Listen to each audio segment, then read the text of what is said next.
Gracias, Alberto. ¿Cómo te molesté?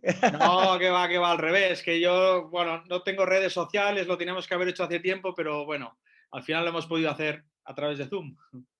No, un placer y un honor tenerte. He tenido grandes campeones y quería tener un top ten, otro top ten, y tú siempre te admiré mucho porque yo trabajaba en esa época en Tandil con Pérez Ajá, Roldán ajá. y bueno, esas empuñaduras, Alberto, eran más frecuentes antes, ¿verdad?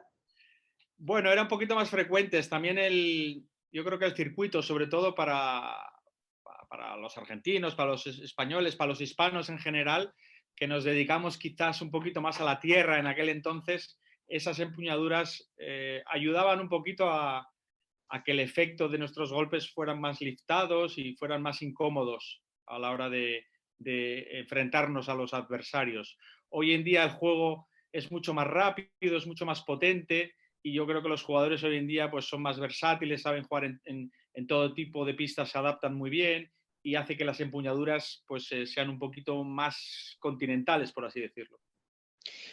Antes de seguir, yo he sido un perfecto malcriado, maleducado, porque no te presenté y esto es porque me gusta la cosa natural. Alberto Berazategui, señoras y señores, fue top 10 en el año 1900, en los 90s, porque fuiste Ajá. mucho tiempo, de una camada de grandes jugadores españoles, mundialmente, para mí, una camada de tenistas espectacular, Alberto. Y bueno, fuiste finalista de Roland Garros, ganaste, tú me corriges, jugaste 23 finales de ATP, ganaste 14, Así es. perdiste 9, pero hay una cosa que quiero, después fuiste entrenador de Feliciano López, ¿verdad? Así es, sí, también. Director, estás en dirección, en management de torneos, el Abierto de Madrid, el Mutual también. En el Mutua Madrid Open sí estoy como colaborador, intento poner mi granito de arena pues para que devolver un poco al tenis lo que el tenis me ha dado a mí. Qué lindo, aparte se te ve una persona buena, tienes cara de bueno. Bueno, bueno, intento ser lo más normal posible. Al final, todos, no hay ni uno que tenga, algunos tenemos unos defectos, otros tenemos otros, pero bueno, intento ser lo más normal posible. Quiero agradecer a Francis Roy que hizo posible este contacto. Yo lo entrevisté y me dijo, es verdad que él se retira o cuando se estaba por retirar, tú le pediste, ¿cómo fue? ¿Que sea tu coach? Así es, fue en el torneo de Miami y él Mira, todavía jugaba, él era entrenador, es verdad, él jugaba básicamente ya el doble, el circuito de dobles, y bueno, yo ahí lo dejé el entrenador de prácticamente toda mi vida, que fue Javier Duarte, mm, y ahí le propuse a él a ver si quería, bueno, pues a poner fin a su carrera como tenista profesional en cuanto al doble y a ver si le gustaría ser mi entrenador. Y él fue mi entrenador durante mi última etapa de mi carrera y lo cual pues le estoy eternamente agradecido porque con él aprendí mucho y él es un gran entrenador y bueno, así lo está demostrando con Rafa también. eh, o sea, ¿no te sorprende que él esté tantos años con Rafa, al lado de una leyenda ya del tenis como es Rafa Nadal, ¿verdad? No, no me sorprende. Para mí es el entrenador que más sabe de tenis que yo he conocido, que yo haya visto. Sabe muchísimo de tenis. Es verdad que luego no es tan fácil aplicar todo lo que él te dice, porque bueno, hay algunos jugadores que tienen más facilidad que otros para aplicar o para entender cuando un entrenador te está hablando. Pero bueno, con Rafa he encontrado una persona que se sigue superando, que sigue queriendo aprender y Rafa yo creo que muchas veces gracias a Francis ha aprendido facetas de su juego y ha aprendido cosas en pista, pues que igual no las hubiera aprendido nunca si no hubiera estado con él. ¿Qué crees tú que lo conoces a Francis? Muy bien. ¿Qué ves? No, ¿qué crees? ¿Qué ves tú con tu ojo clínico de campeón, de experto? Que ahí dices, eso es sello de Francis, en Rafa. Bueno, le ha hecho sobre todo ser un poquito más agresivo. Rafa, todos conocemos o mucha gente conoce su carrera y Rafa pues también conoce la cantidad de lesiones que ha tenido. Todos recordamos a Rafa cuando jugó aquella primera final, ¿no? Que Rafa caía al suelo, se resbalaba y se levantaba, parecía que tenía muelles. Bueno, pues la carrera y los kilómetros que lleva encima, ha ido perdiendo un poquito esa fuerza, esa energía que tenía, pero lo ha sabido suplir gracias quizás también a Francis. Pues Rafa se ha convertido en un jugador mucho más agresivo, yéndose hacia adelante. Él es un jugador agresivo ya de fondo, ¿no? Porque a él le Mm. gusta, se defiende muy bien, pero también le gusta atacar. Pero quizás lo que más ha aprendido es el irse hacia adelante, el acabar las jugadas en la red, lo cual le ha Mm. permitido muchas veces el acortar los puntos, que es cuando ahora más lo necesita, porque lleva una carrera, como he dicho antes, muy larga, muy extensa, Rafa, y bueno, pues todo lo que sea intentar acortar puntos, pues para él le va genial. Ha aprendido a jugar más en rápida y todo Mm. eso yo creo que se lo ha enseñado. Gran parte de la culpa de que eso haya sido así es de Francis. Y Carlos, que fue un rival tuyo, Carlos Sí, Moyá, ¿no? sí.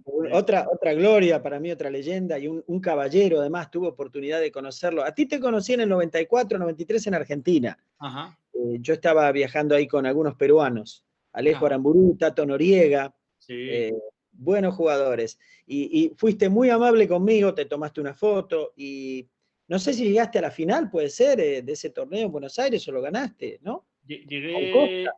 Llegué a una final que perdí con Carlos Costa y luego posteriormente se hizo un Challenger que perdí también la final con Coria.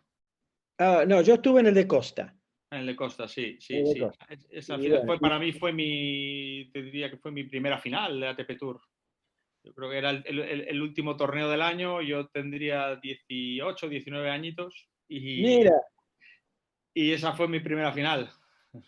buenos, y Ferrer y Moya, todos tienen muy lindos recuerdos de Buenos Aires, Alberto.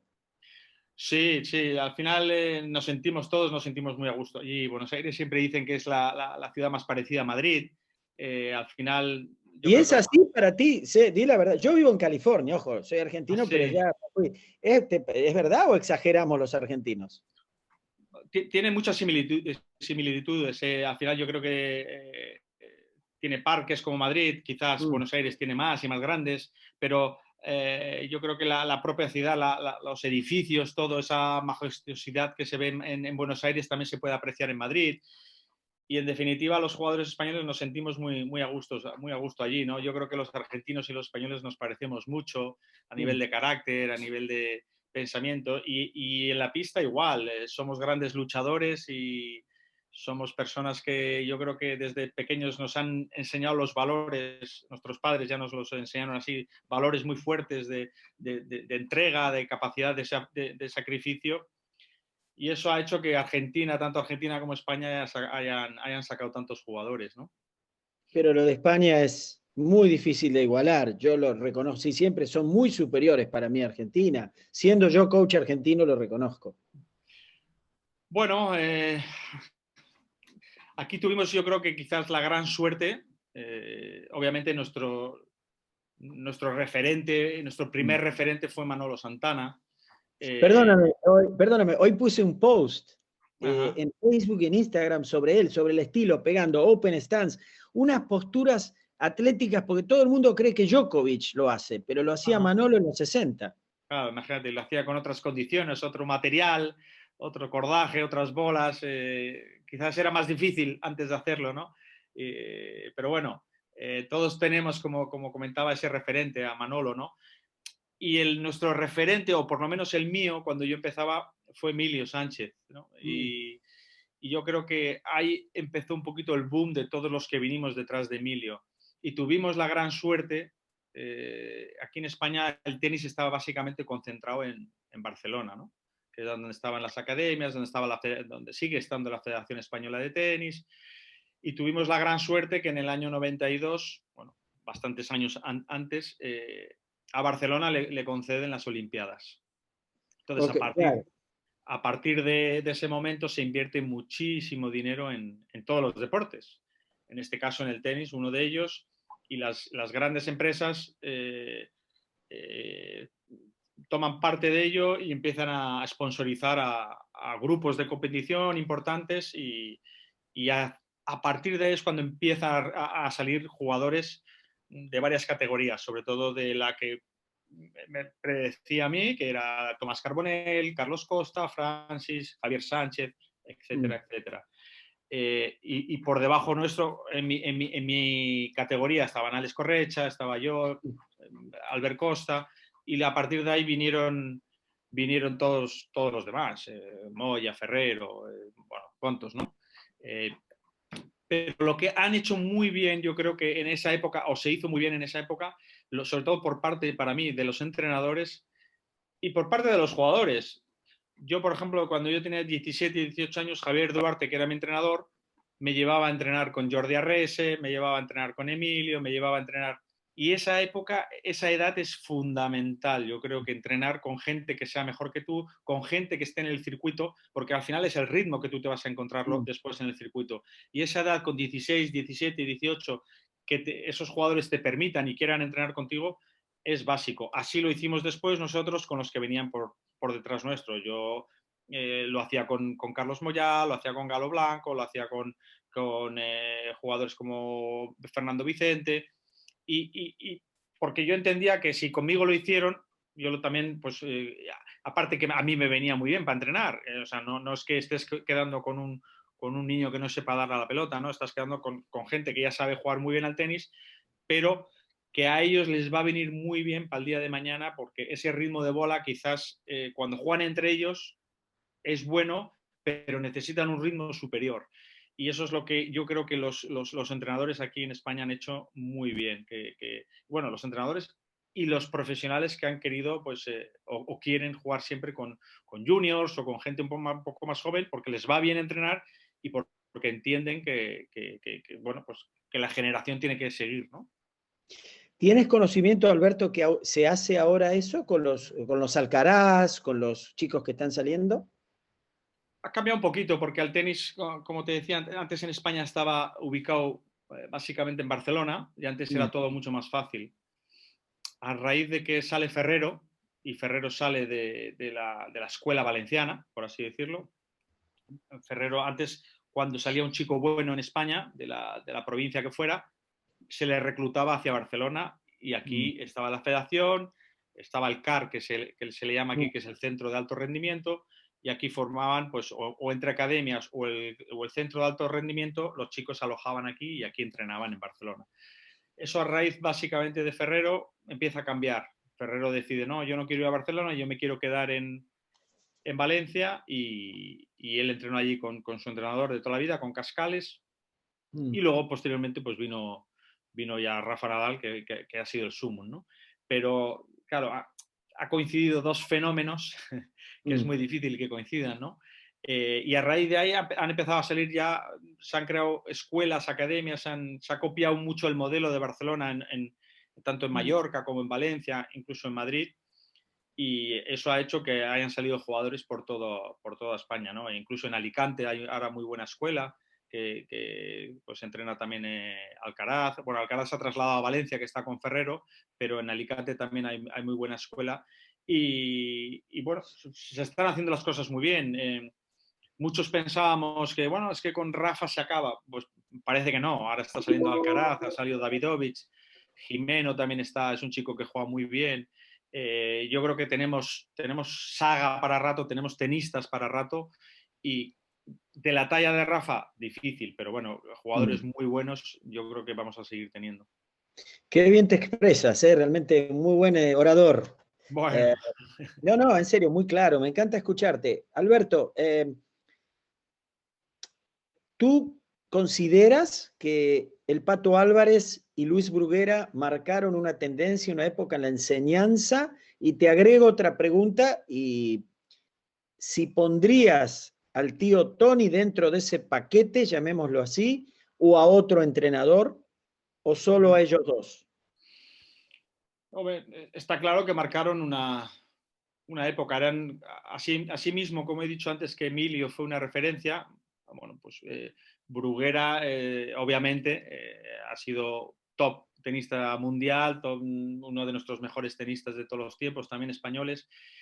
Y en ese momento estaba el grupo de Pato Álvarez, que tenía varios jugadores, entre ellos Emilio, Sergio Casal, Javier, Tomás, etcétera. Y Bruguera, que estaba solamente con su hijo. Bruguera el padre tenía una academia, Pato no, Pato se dedicó exclusivamente a ese grupo y también fichaba a futuros chicos que él creía que podían llegar, pero sin duda, en aquel entonces mucha gente decía que Pato tenía un estilo de entreno y que creó un estilo de entreno que muchos entrenadores lo aplicaban y seguían haciendo lo que él impartía dentro de la pista de tenis. Luego es verdad que eso ha ido variando un poquito, porque él enseñaba mucho el doble ritmo. Doble ritmo quería decir que había que entrar en pista y había que hacer como una doble vuelta a la raqueta para poder entrar con más fuerza. Él trabajaba Perdóname, mucho. Alberto, discúlpame, ¿eso todavía tiene vigencia para ti? No tanto, ya no tanto. Yo creo que hoy en día el tenis es tan rápido y los chicos golpean tan fuerte que muchas veces ese doble ritmo, antes tenías un poquito más de tiempo para pensar, para colocarte, para poder reaccionar. Hoy en día muchas veces no te da tiempo ni a reaccionar. Los saques, Mm. ¿qué jugador no saca 200, 210 hoy en día casi, ¿no? Kilómetros por hora? Todo va muy rápido, la gente golpea muy, muy rápido. Antes el jugador elaboraba un poquito más, construía un poquito más la jugada. De eso hoy en día vemos poco. Vemos que sí, que lo hace Djokovic, vemos que lo hace obviamente Roger, lo hace Rafa, abren pista, ¿no? Intentan coger ángulo para luego tener la pista abierta hacia el otro lado. Eso es lo que a veces yo echo un poquito en falta, ¿no? Que hoy en día los jugadores están mucho cortados por el mismo patrón. Golpe muy fuerte, pero a la que les sacas un poco de su esquema, que les juegas un poquito con el revés cortado, les juegas un poquito con bola alta, muchas veces se desordenan, ¿no?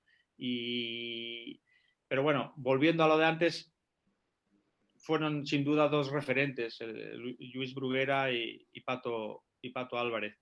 Tony, Tony lo pongo un poco más en el saco de Luis Bruguera, ¿no?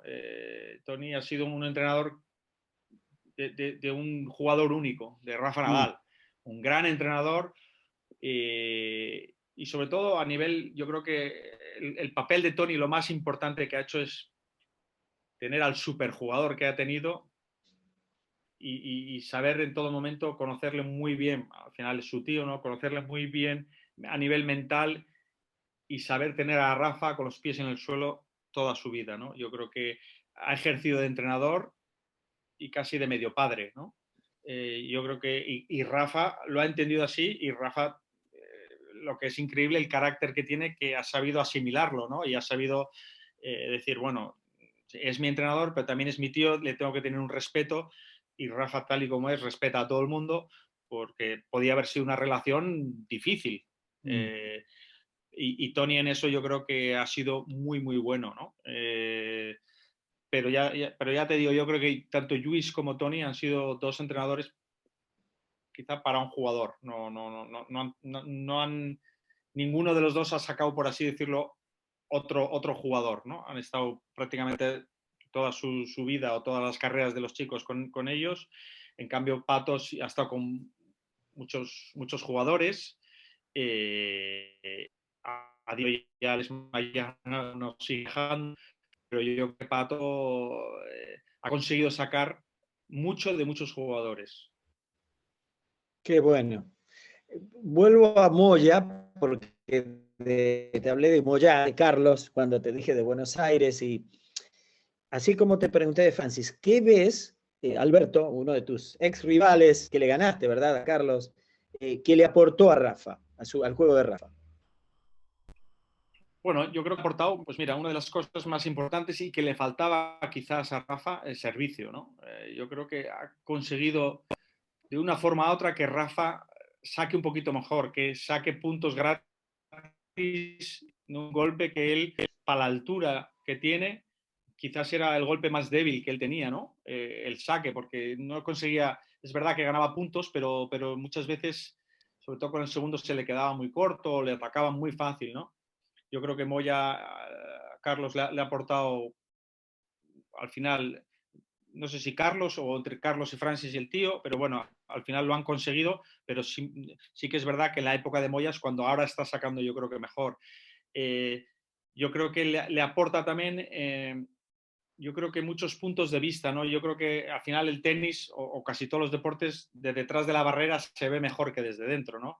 Y yo creo que a veces Rafa, pues es humano y tiene dudas. Por mucho que le veamos que en la pista parece que sea de hierro y parece que tenga una mentalidad infranqueable, él muchas veces entra con dudas a la pista o tiene dudas de su juego. Y yo creo que Carlos eso se lo ha aportado increíble. El que salga a la pista con menos dudas, el que le convenza diciendo, oye, Rafa, eres de lo mejor de la historia, si no el mejor. Aquí la gente te tiene un respeto y lo único que tienes que hacer es salir a la pista y demostrarlo y no salir con dudas porque eres el mejor prácticamente, ¿no? Y para mí, Carlos, en eso ha tenido mucha incidencia. Eh, a nivel de golpes de fondo, ha mejorado un golpe que es increíble, el revés cruzado increíble. Lo que pasa es que no sé si ha sido Carlos o ha sido también eso una cosa entre los tres, ¿no? Entre Francis. Francis, para mí, yo creo que le ha aportado muchísimo, muchísimo a Rafa. Qué bueno. Nos quedan unos minutitos, después hacemos una pausa y entramos de nuevo. Perfecto. Y cerramos, Alberto. Es hermosa esta charla. Para mí, por lo menos, estoy disfrutando. Es No, para mí un también. regalo. Gracias. Mira, yo sufro mucho con el tema de la mentalidad, ¿no? De la cabeza, la garra.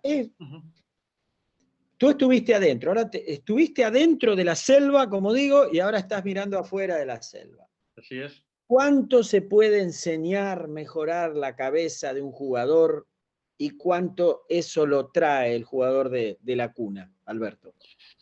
Pues hombre, gran parte viene de serie, gran parte viene de nacimiento.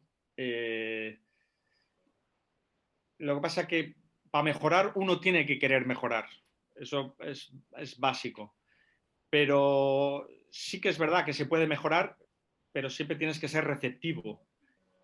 Si tú eres un jugador negativo y te lo van diciendo, te lo van marcando o te van diciendo, pues mira, vamos a intentar poner un psicólogo y no lo aceptas, nunca lo vas a aceptar dentro de la pista, pero si tú aceptas, va, pues me voy a intentar dejar ayudar y voy a intentar. Al final, el mejorar mentalmente es como intentar mejorar un golpe. O sea, si a ti te dice el entrenador, mira, hoy ganes o pierdas, si normalmente al minuto 15 o 20 de partido las cosas no te van bien y explotas y revientas una raqueta o bajas los brazos, vamos a intentar alargar ese poquito, ese tiempo, o sea, si son 15 minutos, no te quejes, intenta estar con buena actitud durante 25 minutos.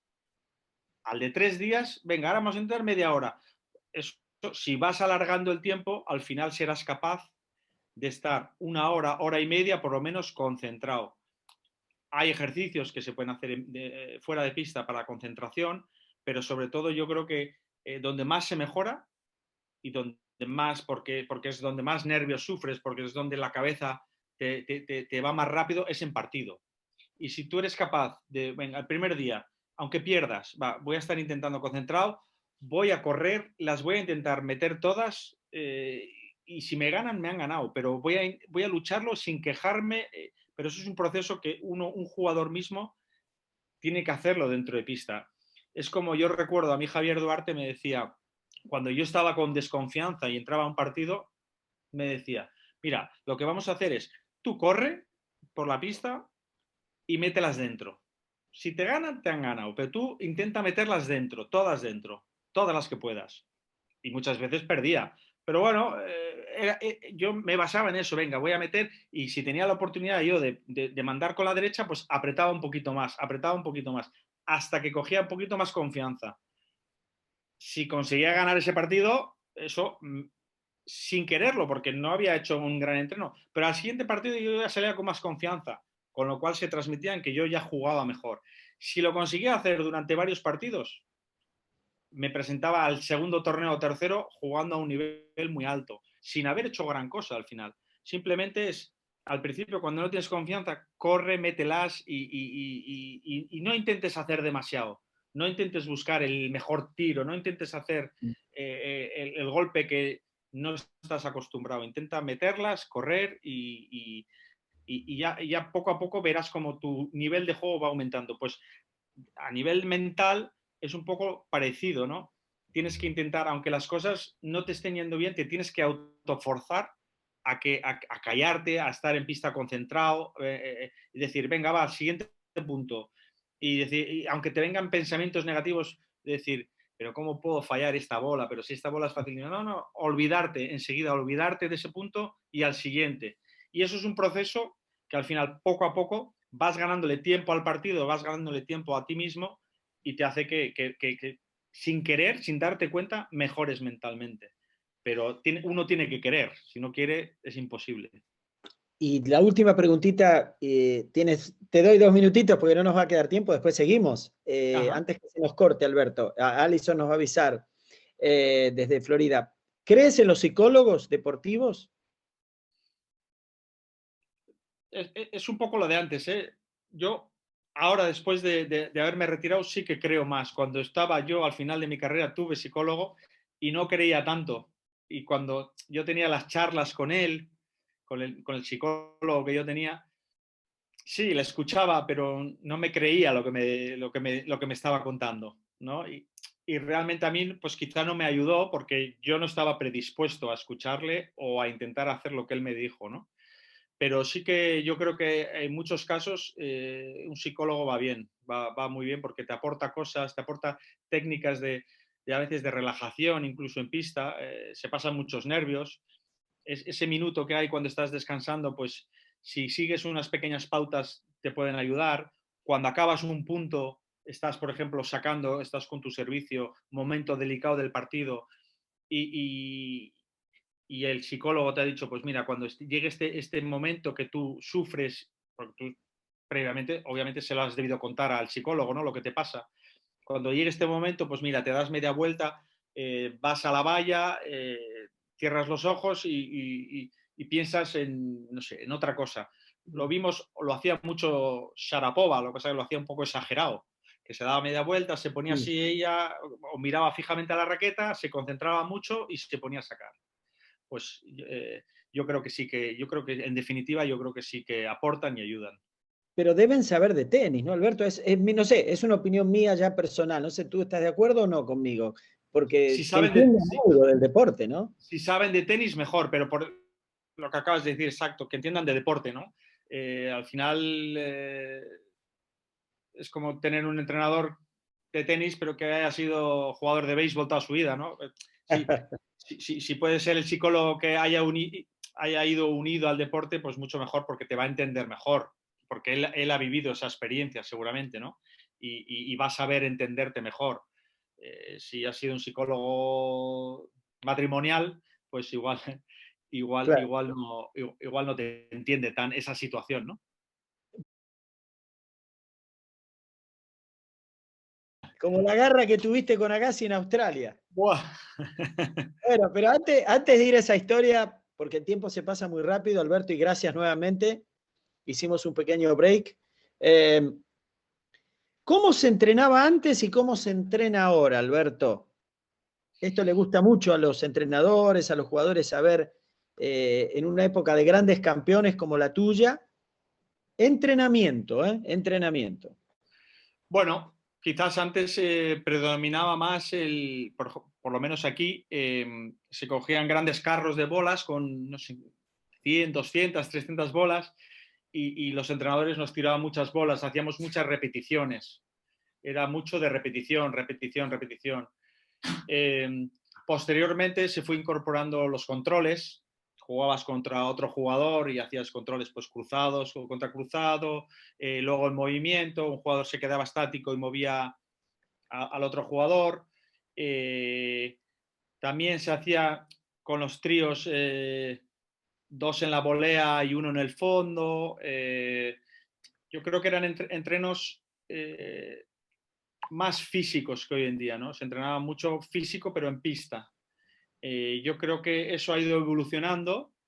Hoy se entrena quizás no más, pero se entrena mucho más el físico fuera de la pista, ¿no?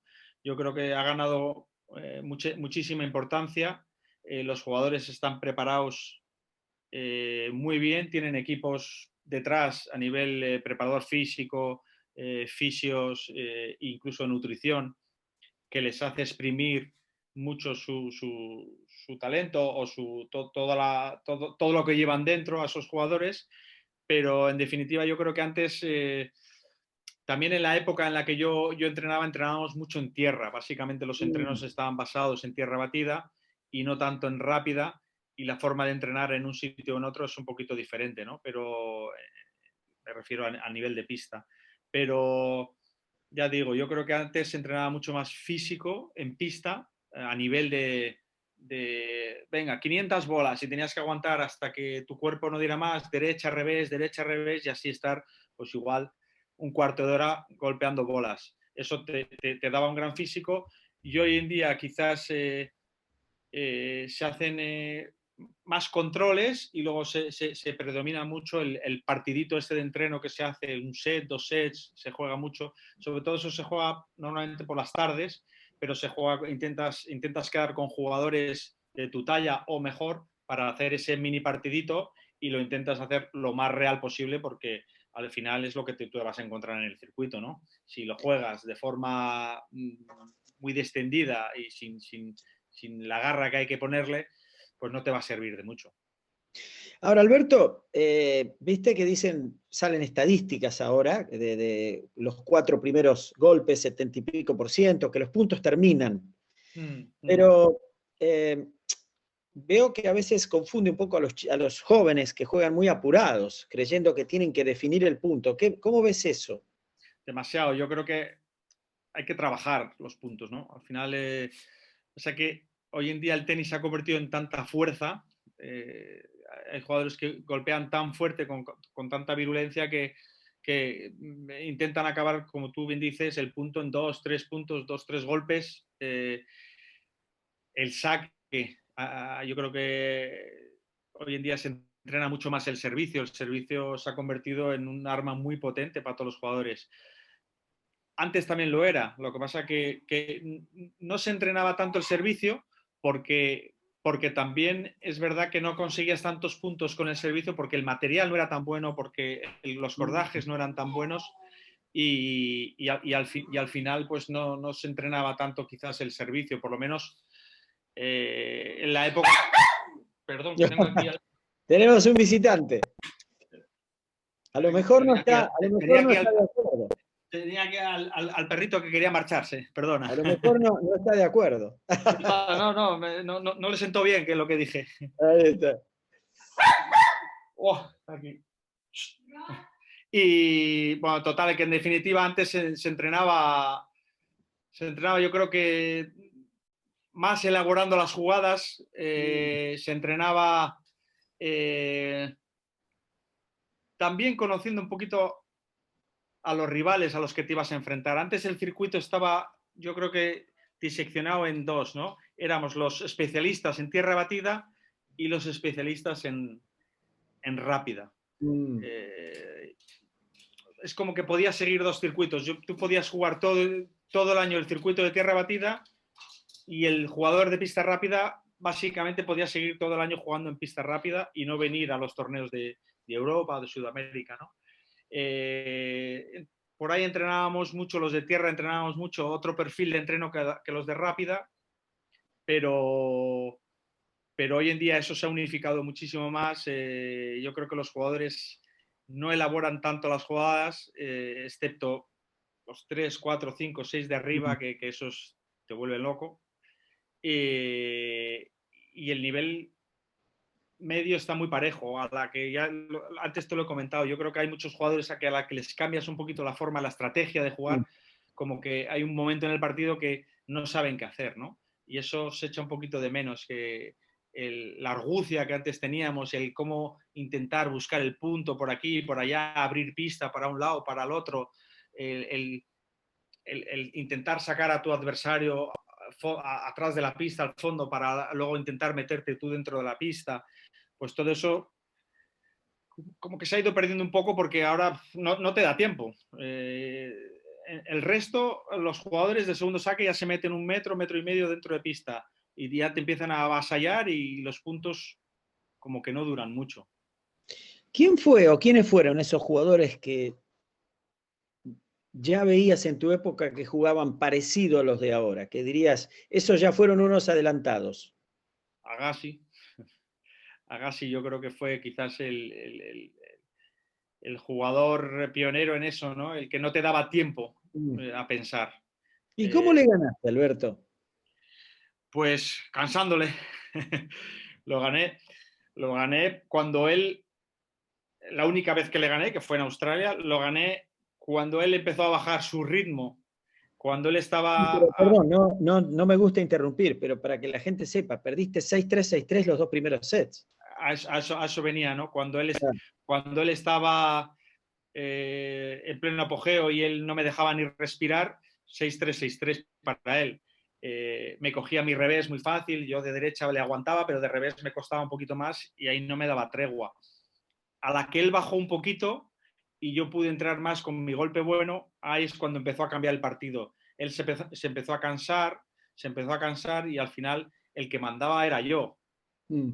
Sus golpes ya no eran tan profundos, no eran tan potentes y ahí quizá fue la clave del partido. Pero sí que es el jugador que quizás empezó a revolucionar el tenis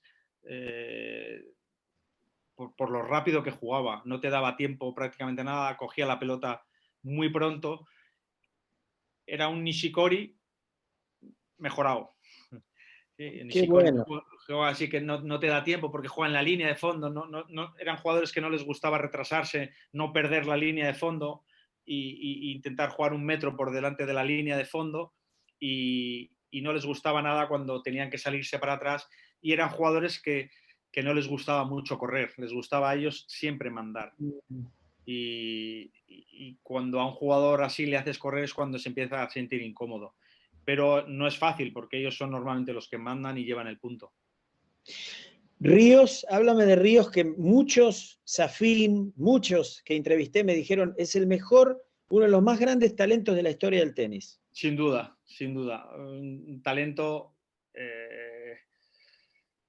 porque al final se cansó del tenis él, ¿no? Yo creo que sabía y tenía tanto tenis en su mano que al final como que se cansó, ¿no? Y tenía otras inquietudes quizás en la vida y la cabeza, si hubiera tenido una cabeza un poco más fuerte y hubiera estado un poquito más centrado en el tenis, para mí sin duda hubiera sido uno de los mejores jugadores, yo creo que de la historia. Un talento. También le gustaba coger la bola muy rápida, no te daba tiempo, tenía una mano impresionante. Le fallaba quizás el servicio por su estatura, ¿no? No era un jugador muy alto y con el servicio no conseguía o no lograba muchísimos puntos gratis. Es verdad que era zurdo o es zurdo y bueno, pues era un saque incómodo, pero no un saque definitivo. Me enfrenté a él bastantes veces y yo sabía que él era otro de esos jugadores que a él le gustaba mandar. Y no he corrido, mira, con los jugadores que yo he tenido que correr más en mi vida ha sido con Ríos y quizá que con Agassi, ¿no? Porque me llevaban de lado a lado como una peonza. Pero también sabía que eran jugadores que si les intentaba aguantar, tampoco a ellos les gustaba correr. No estaban acostumbrados a que nadie les mandara. Y era cuando se desesperaban. Y bueno, con Ríos algunas veces le gané, no sé si 2 o 3, pero él seguramente me ganó más, pero guardo unos recuerdos muy gratos de jugar con él porque me llevaba al límite, pero yo en cierta manera también sabía que yo a él le hacía sufrir de la forma que yo jugaba y sabía que si me quería ganar tenía que sufrir y tenía que darlo todo porque yo no, si una cosa tenía es que no me podía dar por vencido, ¿no? Yo no tenía unas grandes cualidades para jugar al tenis. No soy un jugador, o no era un jugador alto, no tenía un gran servicio, no tenía un gran revés, no tenía volea. Tenía un golpe, unas piernas y una cabeza. Y con eso llegué a ser tenista. Y muchas veces yo digo, no es tan difícil ser tenista. Si yo he sido tenista con un golpe, unas piernas y una cabeza, no es, al final, la cabeza, la que tenemos aquí arriba, manda muchas veces más que no el juego. Jugar a tenis, mucha gente juega bien a tenis. Mucha, mucha. ¿Qué es? A ver, ¿qué es jugar bien al tenis, Alberto, para ti? O sea, que claro, ¿qué es jugar? O sea, yo, por ejemplo, te puedo decir que yo en mi época, o cuando yo era profesional, había muchísimos jugadores que estaban por detrás mío en el ranking que jugaban mejor que yo, tenían mejores golpes que yo, tenían mejores cualidades que yo. Eh, Les veías jugar al tenis y decías, bueno, es que este chico sabe hacer prácticamente todas las jugadas que hay en el libro del tenis. Pero porque no tenían una buena mentalidad, porque no eran sufridores, siempre estaban por detrás mío en el ranking.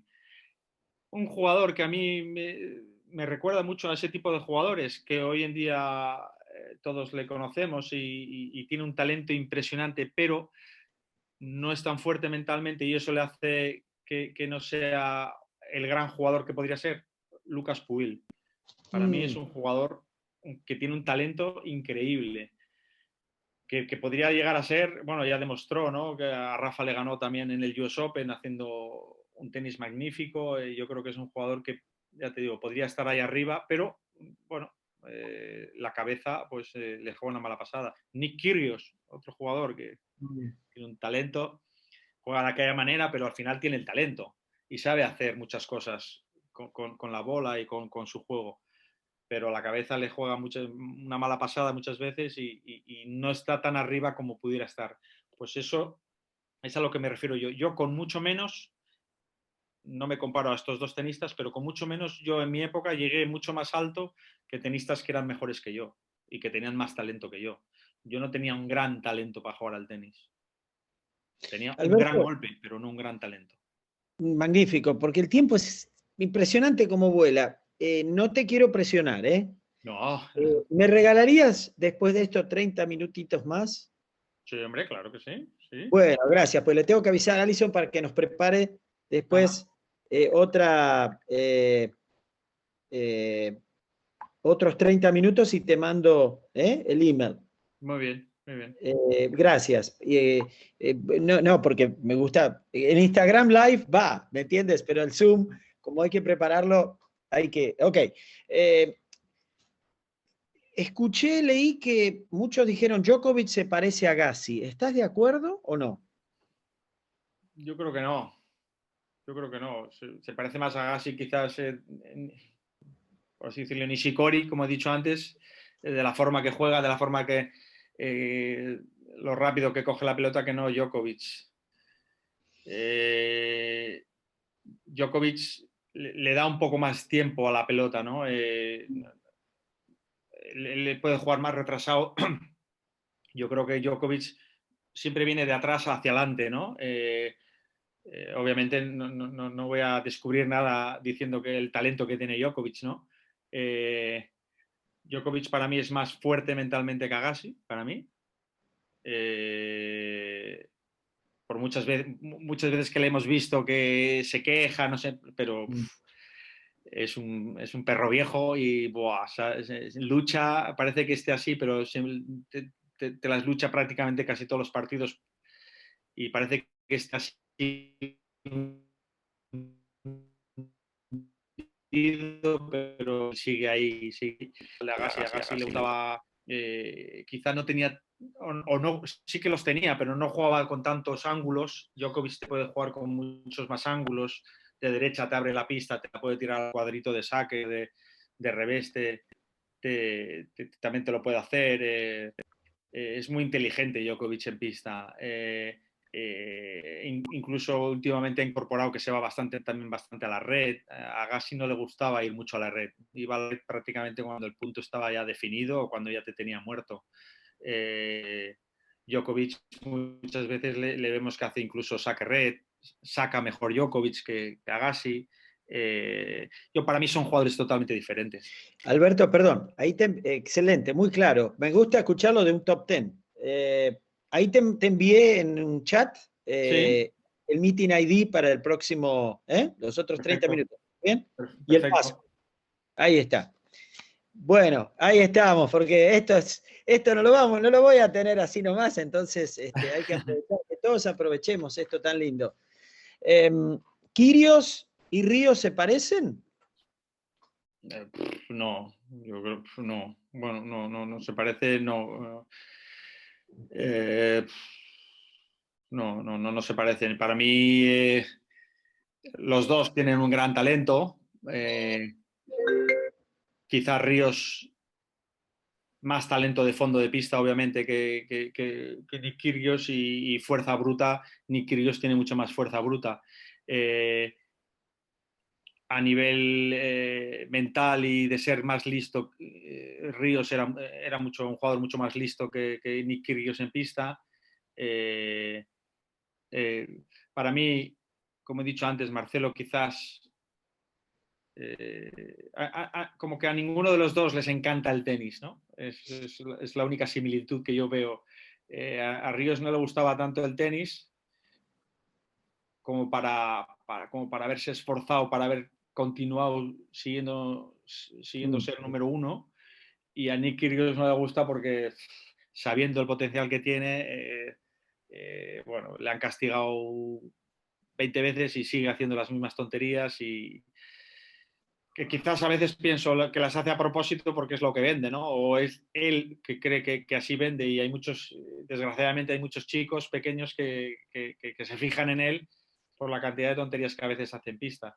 Pero, pero a nivel de juego, no, yo creo que Ríos aprovechaba mucho más la fuerza del contrario, tenía la facilidad para aprovecharse de la fuerza del contrario y tocaba la pelota perfecta, y se aprovechaba eso de la fuerza del contrario. Y Kyrgios es mucho más fuerza bruta. Él la pone cuando quiere acelerar, es capaz de generar una potencia increíble, tiene un servicio impresionante, y los dos grandes talentos, pero Ríos tenía un poco más simplemente por el hecho de que fue número uno, ¿no? Muy bien. Alberto, ¿hubo algún tenista que te hizo sentir que tú sentías a este no le puedo ganar? Nunca, es imposible. Lo pensaba eso con Agassi hasta que le gané. Pero es verdad que nunca me enfrenté a Sampras, porque Te iba justo a preguntar por Pete. Ah, ok. nunca me enfrenté a él porque, bueno, como te decía antes como podías jugar dos circuitos, el de tierra y el de rápida. Él a tierra prácticamente no venía, y las pocas veces que vino nunca nos tocó por el mismo camino. Y en rápida yo intentaba evitar la rápida, y a Wimbledon no iba porque no estabas obligado. Hoy en día todo eso ha cambiado mucho, tienes unas obligaciones de torneos.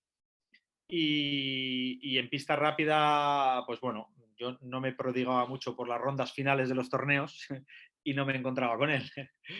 Es verdad que muchos de los torneos que iba rápida yo era cabeza de serie y ya no me podía tocar contra él, y donde me podía tocar contra él, que era un Wimbledon, porque yo no me ponían de cabeza de serie, pues no iba, y no nos tocó nunca en contra. Pero quizás sí, Sampras me hubiera costado también mucho, porque él con su servicio, a mí los jugadores de saque red me costaban bastante. Me costaba restar, sobre todo por la parte de revés. Y perdón, ¿y lo trabajabas mucho con tu entrenador eso? Sí que lo trabajaba, lo que pasa que, bueno, pues quizás era un golpe el que más me costaba, ¿no?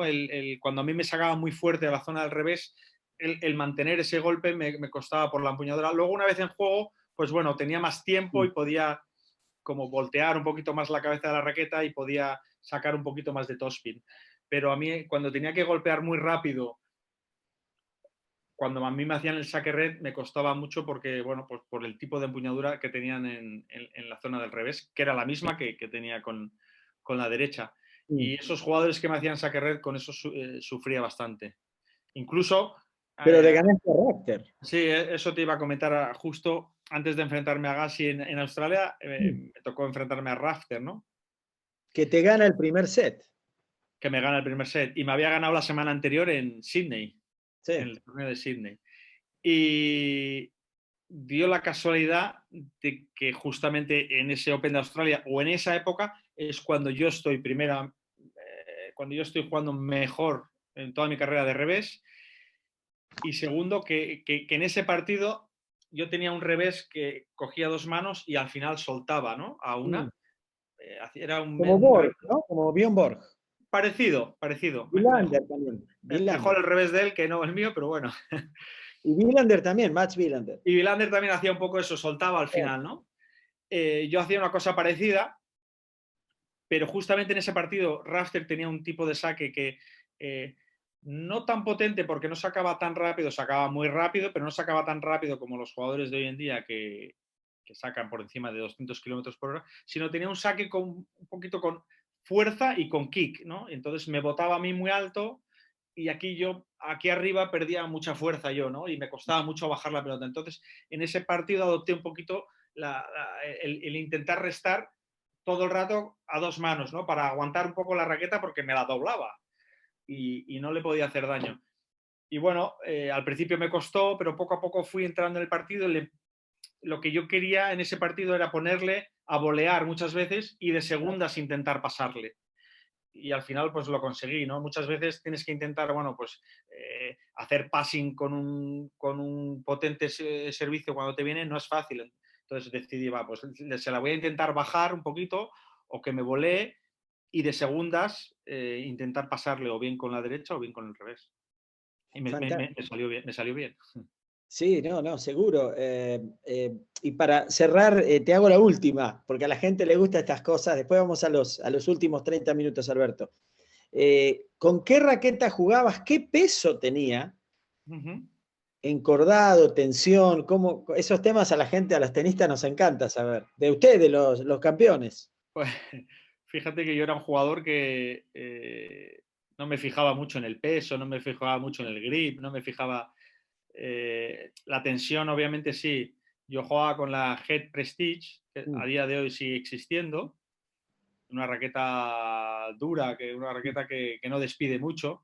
Por mi estilo de juego me venía muy bien porque es una raqueta que tiene mucho control, pero que hay que tocarla muy bien en el centro porque tiene muchas cuerdas, creo que son 18-20, y los cuadritos o la separación entre cordaje, entre cuerda y cuerda es muy pequeña y despide menos, pero por el contrario, como te digo, tienes más control. Entonces con la derecha yo era capaz de generar mucha potencia porque tenía gran aceleración y no me importaba, y con el revés lo que intentaba era tener más control.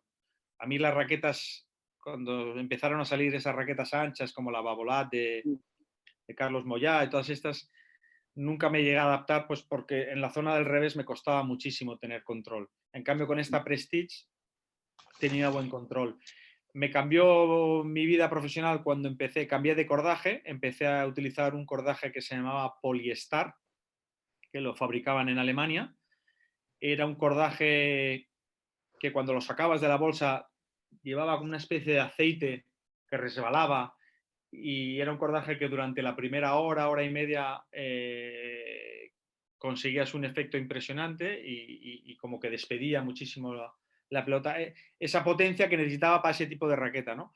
Y la tensión iba variando. Normalmente jugaba entre 23 kilos y 21.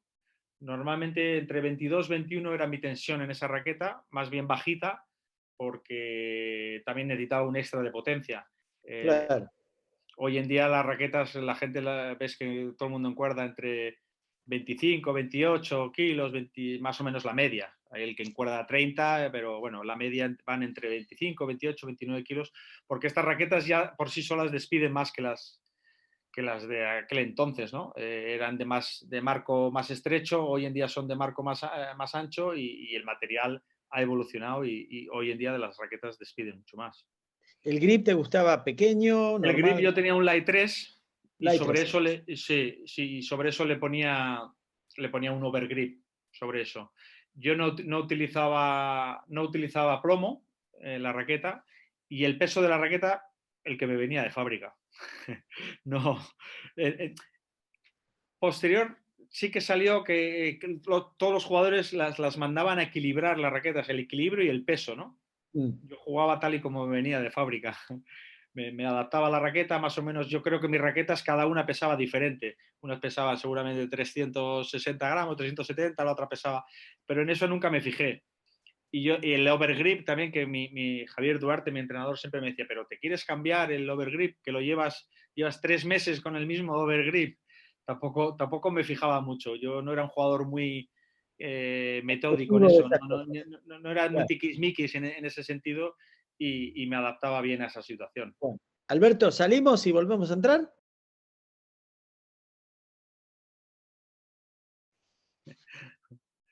Bueno, estoy disfrutando mucho y te vuelvo a reiterar mi agradecimiento. No, gracias a ti, Daniel. Bueno, mejor de lo que pensabas, peor, ya me dirás en No, privado. buenísimo, buenísimo. Yo creo que tratas temas muy interesantes y bueno, sí, sí, sí. Yo creo que si la gente lo escucha, pues yo creo que hay algunos que le pueden ayudar, a otros pues igual no tanto, pero bueno. Bueno, al que no le ayuda es porque no le gusta el tenis, te lo digo yo como profe de tenis. Es mentira que le gusta. Eh, Alberto, ¿cómo entrenabas el físico? Porque tengo 3 temitas más y ya vamos a cerrar. Pero el físico, hablaste del entrenamiento, comparado con ahora, lo que ves ahora los muchachos. Bueno, el físico era un poco más tradicional. Básicamente, yo creo que cada uno ha de entrenar a su estilo de juego, ¿no? Eh, yo entrenaba mucho físico de salir a correr. Salía a correr muchísimo cada día prácticamente con el entrenador y corríamos de diferentes formas. Algunos días corríamos distancia, otros días corríamos farlex. Farlex quiere decir igual hacíamos 1 minuto a tope, 30 descanso, otro minuto a tope, 30 descanso, luego íbamos variando, ¿no? Los tiempos, igual 30 segundos correr al sprint y 15 de descanso. Y luego había una parte de gimnasio, de pesas, también de coordinación. Hacíamos también mucho trabajo en coordinación en pista. Entrenábamos subiendo y bajando escaleras, rampas. Bueno, al final era fortalecer un poco el tren de abajo, el tren del cuerpo humano, de la parte de las piernas, que es lo quizá donde más se trabaja. Pero yo creo que todo eso ha evolucionado hoy en día infinitamente. Yo creo que hoy se trabaja muchísimo más específico, se ha mejorado y yo creo que hoy en día con la maquinaria que hay, todo como te detalla en el cuerpo humano, yo creo que cada entrenador, cada preparador físico sabe a qué jugador tiene entre manos, sabe de su potencial y sabe cómo luego afronta los partidos y le entrena de una forma muy, muy, muy específica, que yo creo que eso ha evolucionado para bien, ¿no? Los jugadores, yo creo que eso es quizás lo que más ha mejorado hoy en día, la parte física, ¿no? Todos están muy bien preparados, todos están muy fuertes y son muy disciplinados porque yo creo que los jugadores han entendido que el físico forma, yo creo que una gran parte del juego y una parte muy importante para si algún día quieren llegar a ser profesionales desde pequeñitos y una vez lo consiguen ser, para prolongar las carreras tenísticas que hemos visto que se han prolongado antiguamente en mi época con 30 años, 31, 32 a lo máximo, te retirabas. Hoy en día vemos jugadores que están llegando a los 39 años, Federer, Feliciano López, Karlovic, que llega a los 40, ¿no? Vemos, y no solo ellos, pero vemos muchos jugadores que pasan por encima de los 34, 35 años, y eso quiere decir que el físico, también la alimentación, pero sobre todo el físico les ha beneficiado mucho. Si tú tienes un chaval de 12, 14 años, o una niña también puede ser, ¿le enseñas variedad o debido a la violencia del juego ahora le dices, no, tú tienes para triunfar ahora tienes que pegarle duro? No, no necesariamente. Yo le enseñaría variedad. Lo de pegar duro siempre lo puedes aprender. Eso no. Pero la variedad, yo creo que en la variedad es donde yo creo que se puede llegar a triunfar. El saber adaptarte a todo tipo de pistas, el saber hacer todo tipo de golpes, sobre todo en esa edad en la que estás de aprendizaje. Si a mí me traes un chico ya con 16, 17 años ya formado, pues quizás se trabajarían otros aspectos, pero si a mí me das un niño con eso, con 7, 8, 9 años, pues le intento enseñar variedad, intento enseñar todos los golpes que luego yo creo que le pueden llegar a ayudar. Pero ya te digo, si me lo traes formado y yo lo recibo ya con un perfil de juego muy detallado, pues igual me focalizo en enseñarle otro tipo de cosas o en ordenar a ese jugador. Muchas veces muchos jugadores saben jugar muy bien, pero están desordenados. Y sobre todo en esa edad de 16, 17 años, o en tener un esquema con su juego.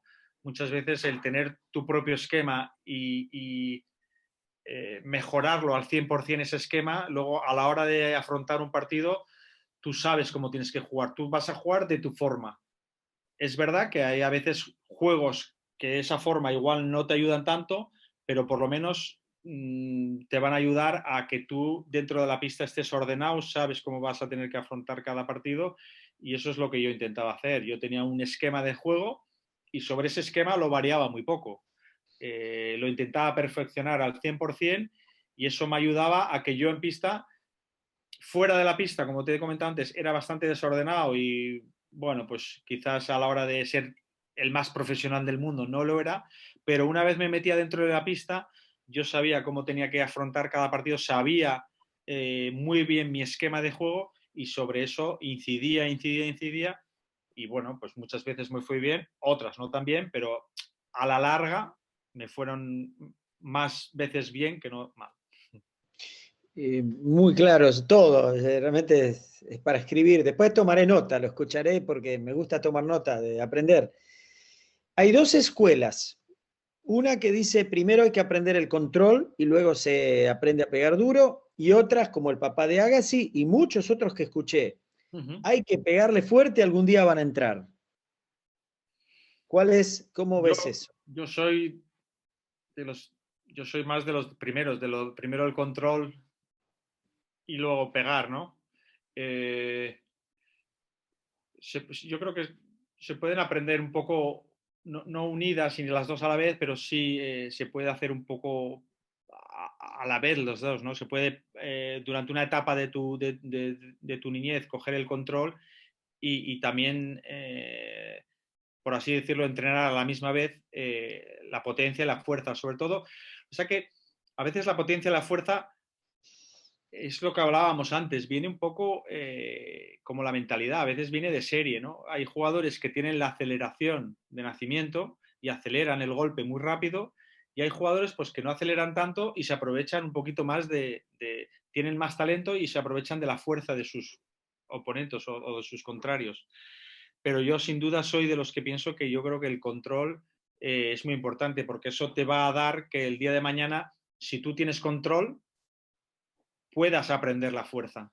Si tú eres un jugador que golpeas muy fuerte pero sin control, luego de mayor intentar querer coger el control no es tan fácil. En cambio, si tú coges el control, ya no solo de golpeo, sino la forma de posición en pista, de cómo te acercas al golpe, de cómo el stance, a la hora de golpear lo coges correctamente, todas esas cosas, si eso lo aprendes bien y lo mecanizas bien, luego yo no veo por qué, si eso lo has aprendido bien, como digo, no veo por qué no puedas implementar el poder golpear un poquito más fuerte cada vez, ¿no?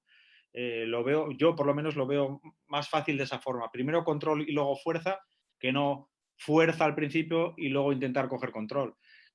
En cualquier caso, de las dos formas, tenemos el ejemplo que tú bien has dicho de Agassi, ha ido muy bien, y quizá tenemos el ejemplo de Roger Federer, que tampoco le ha ido mal, ¿no? Que con control y sabiendo Exacto. hacer todas las facetas del juego, tampoco le ha ido nada mal. ¿Consideras que un entrenador para estar en el nivel alto, para entrenar un top 10, un top 20, debe haber sido jugador de élite, Alberto? No. ¿Cuántos entrenadores hay que nunca llegaron a ser profesionales y son grandes entrenadores? El ejemplo más claro, Tony Nadal, ¿no? Él no fue un gran jugador y ha sido un gran entrenador y seguramente el entrenador de por lo menos uno de los 3 mejores jugadores de la historia. Así que yo creo que no hace falta haber sido un gran jugador de tenis para llevar a un top 10. Muchas veces vemos como jugadores, grandes jugadores, intentan coger a grandes figuras del tenis, ¿no? Boris Becker con Djokovic, Iván Isevich también ahora va con él, no sé, no hace falta.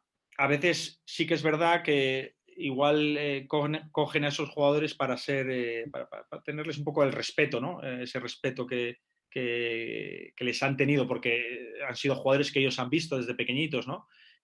Pues bueno, les pueden ayudar, les pueden aportar cosas, sobre todo en grandes momentos, en grandes partidos, esos jugadores que quizás ellos buscan, pero ya te digo, no es necesariamente, ni muchísimo menos, no hay que haber sido un top o un gran entrenador desde el principio para llevar a un gran jugador. Mañana vamos a jugar un poquito. Te ofrecen, te dicen, Alberto, quiero que entrenes a estos niños de 8 años, que los formes. Alberto, tú puedes elegir, ¿eh? Alberto, entréname a estos chavales de 12, 14 que ya juegan a nivel nacional. Sí. Alberto, agarra a estos chicos de 17, 18 de ITF para insertarlos al profesionalismo, o agarras un top 20 para sacarlo campeón. ¿Dónde te gustaría, dónde te sentirías más cómodo? Yo me sentiría más cómodo en la franja esa de los 17 y 18 que ya están a punto de dar el salto a nivel profesional, o en la franja ya cuando es profesional, ¿no? En la franja de cuando yo tengo que enseñar, cuando tengo que coger a un niño pequeño y enseñarle técnicamente bien el tenis, yo personalmente ahí me encuentro un poco más incómodo. Creo que hay otra gente que lo sabe hacer muchísimo mejor que yo, y en la otra etapa en la que ya un jugador ya está un poquito más formado, ya tiene lo que te comentaba antes, de que ya tiene su juego hecho, pero que le puedo aportar otras cosas a nivel de estrategia, a nivel de cómo moverse por la pista, a nivel de cómo sacarle más rendimientos a sus golpes, ahí es donde me veo yo más, o me vería más. En la parte de la enseñanza, sin duda, yo creo que hay entrenadores que son mucho más capaces que yo y mejores que yo. Las empuñaduras te llevaron a top 10, a protagonista, pero ¿piensas mirando hacia atrás que también fueron las que te produjeron las lesiones en la muñeca o no tiene nada que ver? No, no tiene nada que ver. De hecho, de muñeca tuve una lesión, pero ya cuando me había retirado. O sea, Ah, ok. nunca tuve lesiones de muñeca. Pero yo creo que no me llevó la empuñadura. No, las empuñaduras no me llevaron a ser top 10. Me llevaron a ser top 10 mi cabeza, una gran derecha, un gran golpe, uno, como he dicho antes, y unas piernas muy buenas. Pero sobre todo me llevaron a ser top 10 las ganas de competir que yo tenía. Yo era un jugador que entrenando perdía con muchos, con muchos. Cuando me ponía a competir, yo sabía que a mí me tenían que ganar y corría y corría y corría y luchaba y luchaba y luchaba. Y eso, con un buen golpe, unas buenas piernas y una buena cabeza, como he dicho antes y digo ahora, llegué a ser tenista. Pero es verdad que al final lo de la empuñadura fue fruto de la casualidad. Yo cuando empecé de niño jugaba con una empuñadura normal. Es más, jugaba con el revés cortado. Eh, y jugaba con una empuñadura no continental, pero más de hacer Eras un rafter. sin saque, sin servicio. Pero bueno, poco a poco se me fue girando la empuñadura por sí sola.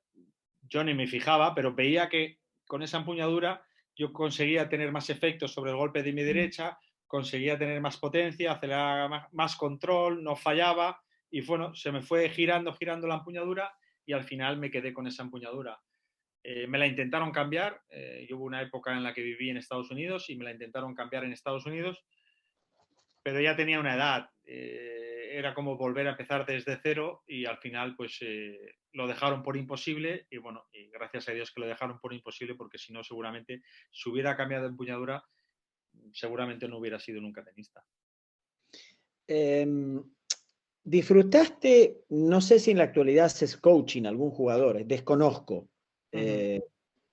¿disfrutaste esa etapa con Feliciano o disfrutas más de ser un manager, un directivo, un hombre de consulta? No, la disfruté muchísimo. Actualmente no estoy entrenando a nadie, no estoy haciendo coaching a nadie, pero la disfruté muchísimo.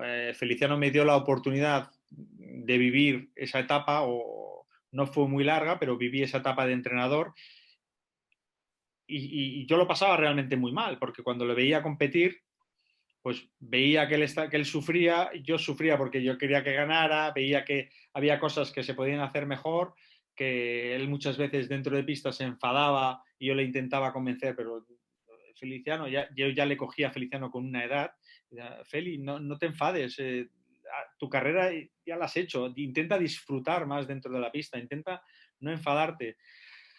Algunos partidos los conseguí, otros no conseguía, que eso se ponía muy nervioso y muchas veces su propio carácter le llevaban o le han llevado a derrotas que quizás no tenía por qué haber perdido, pero bueno, el tiempo que estuvimos juntos le fue muy bien, él acabó 15 o 17 aquel año y le fue realmente bien, pero disfruté muchísimo, disfruté porque no solo de poder llegar a ir con él, que me lo pasé genial y poder vivir el circuito desde fuera, desde la grada, sino de aprender cosas nuevas y de ver cómo trabajaban otros entrenadores, de ver cómo otros jugadores trabajaban.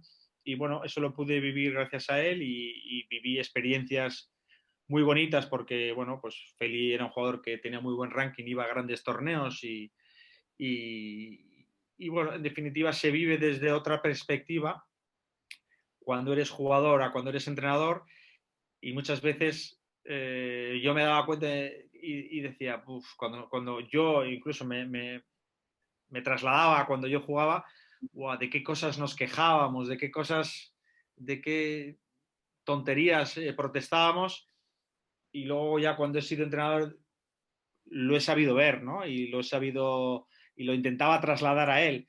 Pero claro, también me ponía en la posición de cuando yo fui jugador y que cometía también muchos de sus mismos errores y a veces me ponía y le entendía, ¿no?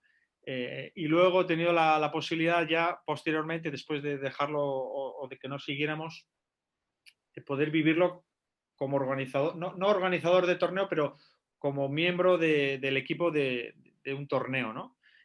Las dificultades, cómo cuesta organizar un torneo, lo difícil que es organizar un torneo y muchas veces ves las quejas de los jugadores, ves y dices, ¡fua! Y yo era uno de esos hace unos años y me quejaba y ahora lo veo desde fuera y digo, ¡buah!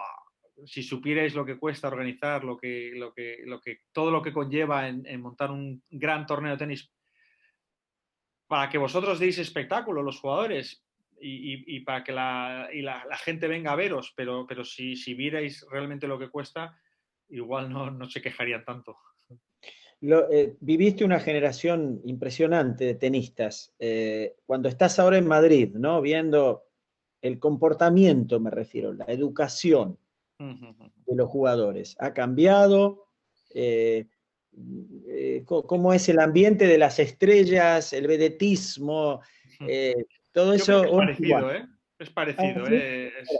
Siempre hay jugadores que son muy educados, son muy amables, entienden perfectamente que, que el tenis no se acaba solo cuando una vez han dejado de jugar el partido, entienden que su vida profesional también se debe al público y se debe que al final son en definitiva los que les están apoyando, los que llenan las gradas y los que hacen que bueno, pues los sponsors vengan y ellos reciban el dinero que reciben.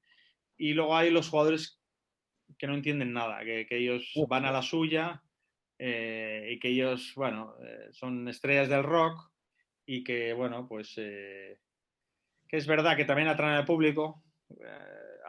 Hablo muchas veces de Nick Kyrgios, ¿no? Mm. Pero que muchas veces o a veces dañan también un poco la imagen del tenis, ¿no? Pero bueno, en definitiva, yo creo que en mi época había jugadores que se comportaban igual o parecido y había jugadores que se comportaban muy bien y hoy en día también hay jugadores que se comportan bien y otros no tan bien. Sí que es verdad que se ha ganado en comodidad, los torneos se vuelcan increíble en los jugadores y le dan todo tipo de facilidades. Hoy en día los torneos grandes te ponen unas facilidades a los jugadores increíbles, gimnasios que se montan solamente para ellos, se les montan cámaras hiperbáricas, Mm. se les montan piscinas de hielo para que se recuperen mejor, la comida ha mejorado infinitamente en todos los torneos o en muchos de los torneos se come realmente muy bien. Y todas esas facilidades, pues yo creo que los hoteles, que torneo, la mayoría de torneos tienen hoteles fantásticos. Antes también los tenían, sí, es verdad, pero yo creo que eso incluso se ha dado un pequeño plus y los jugadores, bueno, pues obviamente los de ahora no lo ven porque no han vivido la otra etapa, ni nosotros en nuestra etapa vivimos la de Manolo Santana, que aquello debía ser ya terrible, ¿no? Alberto, dos temitas más para cerrar. Cada 30 minutos se me pasa más rápido. Elige tres, bueno, elige tres, no te estoy obligando, solamente tres jugadores de la nueva generación que van a ser los que reemplacen a estos tres inolvidables monstruos. Pues yo pondría Que te gusten a ti, obviamente, ¿no? Que te agraden. Rublev, me gusta mucho. Eh, obviamente, claro, pondría Tim, pero Tim no sé si ya está dentro de No, ese, ya lo ponemos claro, ya está más veteranito, claro. veteranito. Sí. Medvedev es otro que va. Y luego ya más jóvenes, yo creo que Alcaraz va a ser muy bueno. Alcaraz va a ser un jugador muy bueno. Te nombro dos, Zverev y Shapovalov, ¿cómo los ves? Y Tsitsipas, agrego a Tsitsipas. Sí, claro, todos estos son, lo que pasa es que ellos están consolidados, ¿no? Son jugadores que ya Sí, están, sobre todo Tsitsipas y Zverev, ya son jugadores que han sí. ganado el Máster, son jugadores que ya están muy consolidados y son, es verdad que estamos hablando quizá del relevo de Djokovic, Federer y Nadal, ¿no? Pero sí, cualquiera de ellos va a formar parte de ese relevo. Y también hay otro jugador que yo todavía creo que puede explotar más y lo va a hacer y tiene cualidades para llegar hasta de arriba, que es Félix Auger-Aliassime, el canadiense, Mm, el compañero de Shapovalov. Shapovalov. Son jugadores que son auténticas máquinas todos ellos. El nivel está muy parecido y muy igualado y saldrá otro jugador que quizás ahora no tengamos en mente y vaya a posicionarse ahí arriba con ellos también. Tienes un hijo que juega, ¿verdad? ¿Cuántos hijos tienes? Tengo 5 hijos, Ok. uno de ellos jugaba, lo que pasa es Ah, que recientemente lo dejó, él estaba encaminado a ir a una universidad americana y mira. lo que pasa es que al final decidió bueno, no quiso seguir por el camino de ir a la universidad americana y decidió dejar el tenis. Ahora lo sigue jugando, ya más como hobby, pero bueno, se ha dedicado un poco más a estudiar. Bueno, bueno. ¿Y los otros, si tienes algún pequeñín en camino que pueda... Bueno, tengo uno pequeño de 5 años que todavía no ha empezado con la raqueta y los otros no les dio por la raqueta. Han sido más de fútbol, de pádel, de otros deportes. También, alguno de raqueta como el pádel, pero otros deportes. ¿Y tú disfrutas todavía entrar en una cancha y pegarle a la pelota? Pegarle nada más. Disfruto, lo que pasa es que cada vez que entro en una cancha me sale algún dolor. Salgo de la cancha con dolores. Buah, me duele la rodilla, me duele la cadera, me duele el hombro, pero sí que es verdad que disfruto. Lo que pasa es que muchas veces cuando intento disfrutar, intento jugar con alguien que juegue bien, entonces es cuando, ya te digo, me salen los dolores por, bueno, pues al final el cuenta kilómetros quizá en mi época lo rebasé y ahora es cuando el mecánico es cuando me tiene que revisar. Bueno, nos quedan 4 minutitos, Alberto, y para cerrar, proyectos, tu futuro, tus sueños, pendientes, cosas que todavía te motivan. Bueno, el futuro a nivel tenístico en estos momentos estoy enfocado mucho con el torneo, con el Mutua Madrid Open, que estoy Por vinculado a ahora se ellos. hace, Alberto. Sí, sí, sí, sigo vinculado con ellos. A través del Mutua Madrid Open se creó un circuito sub-16 por toda España con 16 pruebas, del cual soy el director, y ese me encanta, me gusta mucho porque veo a muchos de los jugadores, de los grandes o de los buenos jugadores de esa categoría españoles que con proyección, ¿no? y de hecho hace unos años jugó Alcaraz, uno de esos torneos. Jimeno, un chico que llegó a la final hace 2 años en el Junior de Wimbledon, también jugó este circuito. Y eso la verdad es que me tiene bastante motivado y cautivado porque bueno, me gusta seguir ese tipo de jugadores sin estar vinculado como entrenador, pero me gusta ir siguiéndolos. Y luego también, bueno, pues sigo con el proyecto hago de comentarista a veces en televisión de algunos torneos, Masters Qué 1000, bueno, qué bueno. y eso es lo que me mantiene un poco dentro del mundo del tenis. Viajar a nivel de entrenador no lo tengo tan fácil porque, como ya hemos comentado, una familia extensa y bueno, también me debo a ella con 5 hijos, y viajar es un poquito más complicado. Al final los viajes, muchas veces las giras, por ejemplo ahora la australiana o la gira americana, son viajes largos de igual quizás un mes, mes y medio, y bueno, pues eso se me complica un poquito más, pero, pero mi vinculación con el tenis en estos momentos es a través del torneo y a través a través de comentarista en televisión, alguna vez esporádicamente. Y fuera de lo que es el tenis, tengo un club de pádel, me pasé a la pala corta. Qué Aquí el lindo. pádel, aquí el pádel está en auge. En Voy a tener, Argentina, perdona, una ex quíntuple campeona que vive en España, Argentina, Adriana Costagliola. ajá. La tener prontito, la voy a entrevistar. Qué bueno, qué bueno, qué bueno. Pues eso, tengo un club de pádel, y bueno, el día a día me ocupa también el club de pádel porque voy al día a día, estoy allí y bueno, gestionando un poco y estando al tanto de alquilar las canchas. Qué lindo. Bueno, Alberto, hemos recorrido un poco de todo, la actualidad, el pasado, el futuro. Realmente muchísimas gracias, fuiste A ti, muy Daniel. amable, muy cálido.